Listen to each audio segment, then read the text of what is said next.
ஹரிஹி ஓம் ஸ்ரீ குருபியோ நமக. ஜெய் ஸ்ரீ கிருஷ்ணா. ஆண்டாள் திவ்ய திருவடிகளே சரணம். ரசோ வைசக. சூடி கொடுத்த சுடற்கொடி பாடி கொடுத்த பாசுரங்கள். மார்கழி 27. Finally the divine has come.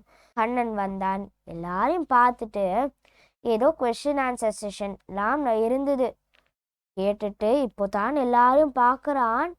என்னது இது, எப்படி எல்லாரும் மெலிஞ்சு போயிருக்கேள். ஆர்டர் போட்டான், பிரிங் த வெயிங் மிஷின். பார்த்தா எல்லாரும் நோம்பு ஆரம்பிக்கும் போது இருந்த வெயிட்டை விட 5 to 6 kg குறைஞ்சிட்டாலாம். பெரியாழ்வார் கேட்டால் எவ்வளோ கவலைப்படுவார். ஏன் ஆச்சு, என்ன ஆச்சு பார்ப்போம். பாசுரம் 27. கூடாரை வெல்லும் சீர் கோவிந்தா உந்தன்னை பாடிப்பறை கொண்டு யாம் பெரும் சம்மானம் நாடு புகழும் பரிசினால் நன்றாக சூடகமே தோல்வளையே தோடே செவிப்பூவே பாடகமே என்றனைய பல்கலனும் யாமணி ஓம் ஆடை உடுப்போம் அதன் பின்னே பால் சோறு மூடனை பெய்து முழங்கை வழிவார கூடியிருந்து குளிர்ந்தேலோர் எம்பாவாய். 2வது பாசுரம் ஞாபகம் இருக்கா? நெய்யின்னோம் பாலின்னோம் நாட்காலே நீராடி மையிட்டெழுதோம் மலரிட்டு நாமுடியோம். காலங்கத்தால நீராடிட்டு பகவான் நாமம் ஸ்மரணை பண்ணணும்.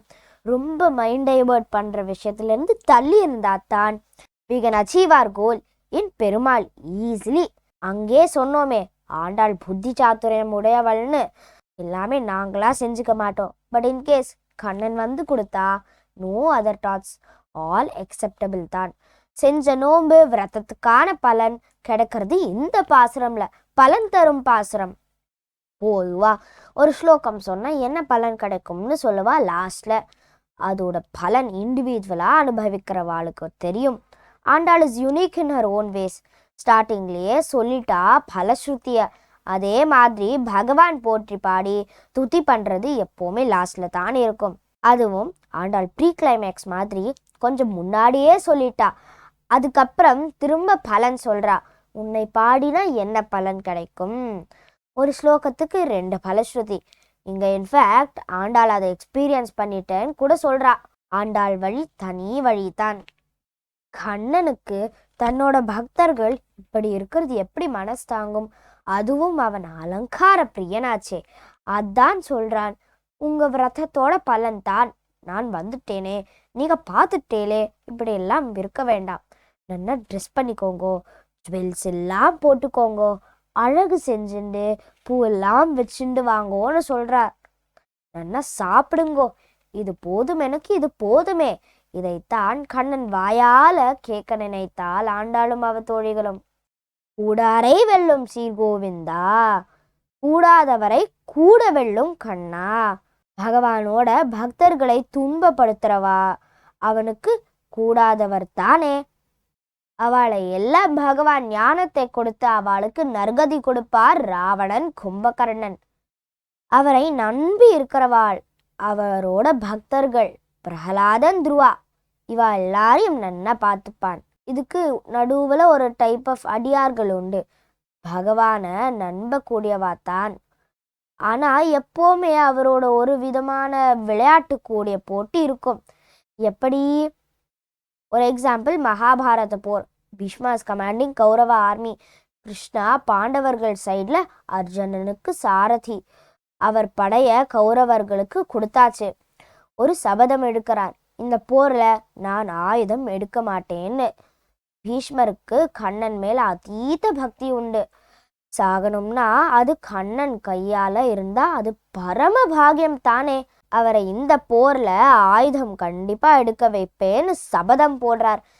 பீஷ்மாஸ் ப்ராமிஸ் தி ஸ்ட்ராங்கஸ்ட். நமக்கு தான் தெரியுமே, போர் நடக்கிறது பீஷ்மரோட அன்பு மழை எல்லா திசையிலையும். அர்ஜுனனுக்கு எப்படி அவரை தாக்கன்னு தெரியல. ஒரு சிறு தயக்கம் கூட. பிதாமகர் ஆச்சே. 11 days கண்ணன் பார்த்தான். இப்படி தர்மவானா இருந்தும் அதர்மா பன்றியே பீஷ்மா, திருந்த மாட்டேங்கிறேன்னு கோவப்பட்டு சேரியட்ல இருந்து கீழே இறங்கி பக்கத்துல உடஞ்சி கிடந்த இன்னொரு சேரியட் வீல ஒரே கையால தூக்கி சுழற்றான். போதுமே, இந்த க்ஷணம் அத்தனை ஆயுதமும் கீழே போற்றார் பீஷ்மர். கண்ணன் கால பணிவா நமஸ்கரிக்கிறார். அர்ஜுனன் ஓடி வரான். கிருஷ்ணர் கிட்ட தன்னோட சபதத்தை ஞாபகம் படுத்தி அந்த வீலை கீழே போட வைக்கிறான். அர்ஜுனனும் பீஷ்மர் மேல அம்பு பொழியறான். அம்பு படுக்கையில பீஷ்மர், இந்த மாதிரி உன் பக்தான்னு தெரிஞ்சும் நீ அவளை இப்படி சோதிக்கிறையே, இதுல என்னன்னா கண்ணன் நினைச்சிருந்தா தன்னோட சபதம் மீறதேன்னு அவனுக்கு தெரியாதா என்ன?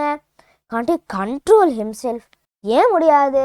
ஆனா தன்னை நம்பி பீஷ்மர் போட்டிருக்கும் சபதம் பொய் ஆகிடக்கூடாதுன்னு தான் போட்ட சபதத்தை உடைத்தான் கண்ணன். இதுவும் ஒரு விதமான ஆශ්ரிதம் தானே.